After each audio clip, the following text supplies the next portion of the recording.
Alors c'est un rendez-vous incontournable du mois de décembre à la télévision, plus que quelques semaines avant une nouvelle édition du concours Miss France. Le samedi 14 décembre prochain, les Miss France fêteront la 90e édition du célèbre concours. 30 candidates venues des 4 coins de la France métropolitaine et des départements et territoires d'outre-mer.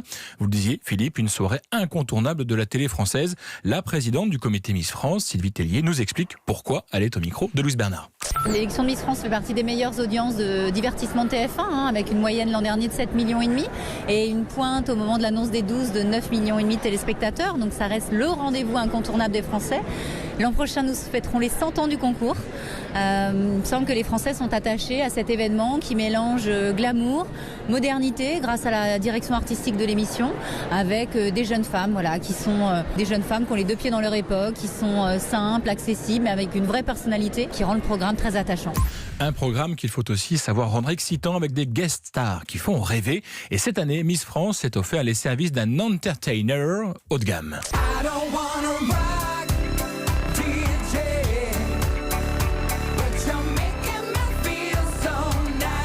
Charge cette année au chanteur Robbie Williams de venir vous faire remuer le popotin et de mettre l'ambiance dans une soirée qui s'étire parfois, c'est vrai quand même, en longueur. Ce qui oblige les organisateurs à faire preuve d'imagination, quitte parfois à aller trop loin. L'an dernier, 2 candidates avaient été filmées seins nus alors qu'elles se changeaient en coulisses. Ce dont s'était excusée bien sûr Sylvie Tellier dès le lendemain. Mais pas question de reproduire ce genre de couac.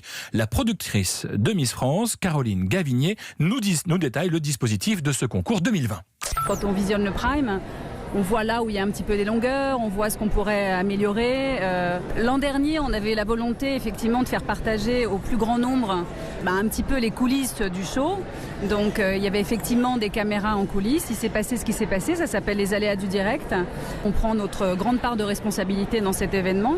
Maintenant, clairement, la décision a été prise qu'il n'y aurait plus de caméras en coulisses, bien évidemment. Plus de caméras en coulisses donc, mais comme chaque année, les critiques ne manqueront pas concernant les Miss France. L'époque est-elle encore à un concours de beauté? Réponse de Sylvie Tellier au micro de Louise Bernard. On fait, c'est vrai, attention aujourd'hui à bien montrer que ces jeunes femmes sont jolies, puisqu'on est dans le cadre d'un concours de beauté, on ne va pas être hypocrite, mais elles ont avant tout une personnalité. Vous l'avez constaté, dans l'émission, elles prennent la parole au moment donc, de l'annonce des 15 finalistes, et puis au moment des 5, elles reviennent. Et là, pour des questions. Il y a vraiment des questions sur l'actualité. L'an dernier, on a eu des questions sur l'environnement, sur la place de la femme dans la société. Et c'est vrai que c'est l'organisation Miss France, depuis plusieurs années, est engagée dans la défense des femmes, dans la lutte contre les violences faites aux femmes, et on continuera à inscrire cette émission en fait dans cette mouvance. C'est important. Alors qui pour succéder à Vaimalama Chavez? Pour le savoir, rendez-vous à Marseille le 14 décembre. Ça se passe évidemment toujours sur TF1 et toujours avec Jean-Pierre Foucault.